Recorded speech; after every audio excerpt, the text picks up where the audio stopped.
Oke, apa kabar teman-teman? Semoga teman-teman dalam keadaan yang sehat selalu. Oke, ketemu lagi sama saya Oo Heru. Oke, nah hari ini gua mau bahas yang lagi viral juga. Ini tukang bagi-bagi duit kena skandal rendang hilang. Aduh, men gimana bangsa ini gitu ya. Gue bingung sama konten kreator yang isinya tukang bohong. Kenapa sih lu mau viral harus bohong gitu ya? Aduh, gue bingung gitu. Lu nggak takut itu dengan kata-kata bohong, dengan nilai-nilai kebohongan gitu yang ada di kepala lu gitu. Gue nggak ngerti ya gitu ya.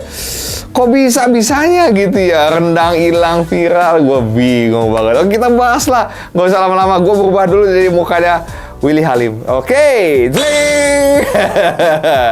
oke, nah itu ngeri banget sih. Itu bukan ngeri banget sih, lucu lah buat gua mah. Itu lucu banget lah gitu ya. Apa ya, awalnya Willy Salim bikin rendangnya gitu 200 kilo ya, mengaku dia pergi akhirnya ke toilet, terus rendangnya hilang gitu ya.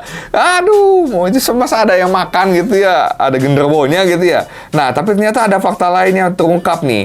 Apakah ini murni kesalahpahaman atau hanya narasi yang sengaja dibangun nih oleh Willy Salim gitu ya. Yuk kita bahas yuk sebelum gua dapat berita ini. Ini dapatnya dari Tribun News. Oke, dari Tribun News. Kita baca ya. Kronologi kejadiannya jadi gini nih, ceritanya Willy Salim datang ke Palembang bikin konten memasak rendang 200 kilo, men. Satu sapi merenya ini ya. Di ruangan terbuka, dia mengklaim bahwa saat dia pergi ke toilet sebentar, tiba-tiba rendangnya sudah hilang di bawah warga. Dalam videonya, Willy tampak terkejut dan seolah mempertanyakan siapa yang mengambil makanan tersebut. Hal ini membuat netizen ramai berkomentar.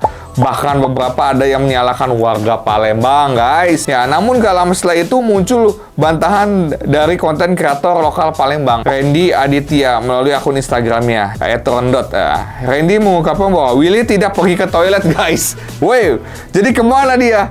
Justru duduk di mobil 30 menit katanya makan dulu, guys, katanya gitu ya. Ini fakta ini didapatkan setelah menghubungi Kanit bin Mas Polsek Ilir Barat 1, Pak Ibtu Rino Ardiansyah bilang, ya 30 menit itu dia makan, guys. Jadi bukan ke WC. Jadi apakah Willy hanya salah ngomong atau ada sesuatu di balik ini gitu ya? Aduh, kenapa nggak jujur aja sih gitu ya? Atau emang ini bagian dari skenario ya gitu ya. Nah, kenapa ini jadi kontroversi, guys? Nah, kenapa kasus ini jadi kontroversi besar? Ada beberapa alasan. Yang pertama, dugaan narasi yang berlebihan. Willy Salim menyebut bahwa rendangnya hilang dalam waktu singkat, tetapi ternyata ia duduk di mobil selama 30 menit.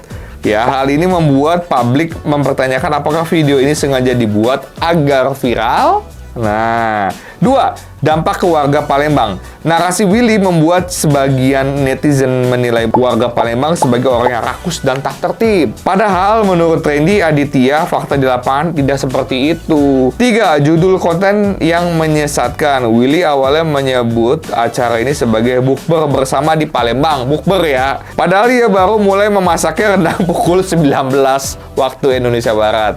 Wib ya. Jam 7 malam, guys, gitu. Bukber itu ya kalau mau masak tuh dari jam 3 atau jam 4 gitu ya. Kok ini jam 7 malam gitu dengan bukber alasannya? Aduh, not make sense, man. Not make sense, ya, oke? Nah, hal ini semakin memperkeruh keadaan di situ gitu loh. Jadi memperkeruh. Nah, klarifikasi akhirnya dia meminta maaf, melakukan klarifikasi katanya. Setelah kegaduhan ini viral, akhirnya Willy Salim memberikan klarifikasi dan permintaan maaf melalui akun Instagramnya Willy27_. Ia mengatakan, ini bukan salah warga Palembang dengan bukannya. Ini bukan kesalahan warga Palembang. Ini adalah murni kesalahan saya yang kurang persiapan. Kurang persiapan. Ayo, alasan teh. Ya kasihan orang tua lu, ya punya anak kayak lu.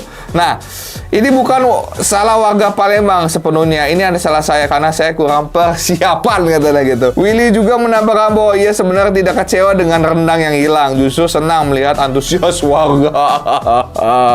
Namun pernyataan ini tidak serta-merta menghilangkan dampak dari narasi yang sudah menyebar sebelumnya. Oke. Sementara itu, Randy Aditya juga menegaskan bahwa ia tidak membenarkan tindakan warga yang mengambil rendang. Namun, ia menyayangkan bagaimana Willy membentuk narasi informasi yang membuat kota Palembang seolah-olah terkenal dengan tindakannya tidak tertib. Nah, pelajaran bisa diambil apa nih guys? Nah, apa sih yang bisa kita pelajari dari kejadian ini? Satu, jangan cepat membuat kesimpulan. Sebagai kreator, kita harus berhati-hati sebagai kreator, men. Dalam menyampaikan informasi, lu harus berhikmat, men. Oke? Jika tidak lengkap, bisa menimbulkan kesalahpahaman yang besar nih informasinya, ya. Harus lengkap informasinya. Jangan berbohong, jujur, ya. Nggak ada bohong sedikit, nggak ada bohong besar. Bohong ya bohong, gitu aja, oke? Nah, kedua, dampak besar media sosial. Satu video saja bisa membentuk opini publik dan bahkan merugikan suatu daerah atau komunitas. Be careful, guys. Tiga, fakta di lapangan harus dicek dulu. Jangan hanya percaya dari satu sisi cerita. Ya, tapi pastikan dulu semua fakta sebelum menyebarkan informasi. So, kita ambil pelajaran dari kejadian ini dan jadikan hal ini sebagai tamparan besar untuk para kreator. Para kreator di Indonesia, tolong lebih bijak dalam membuat konten, oke? Buatlah konten yang fun, lucu, yang berisi kritik yang bagus, yang membangun, jangan membohongi publik, ya gitu ya, tolonglah gitu. Jadi biar kita sama-sama berkembang, oke? Dan tidak ada yang dirugikan, oke? Menurut kalian apakah ini benar-benar kesalahpahaman atau ada unsur kesengajaan? Tulis pendapat kalian di kolom komentar dan jangan lupa like, subscribe, dan bunyikan loncengnya, oke? Paling itu aja yang Heru mau bagikan, oke?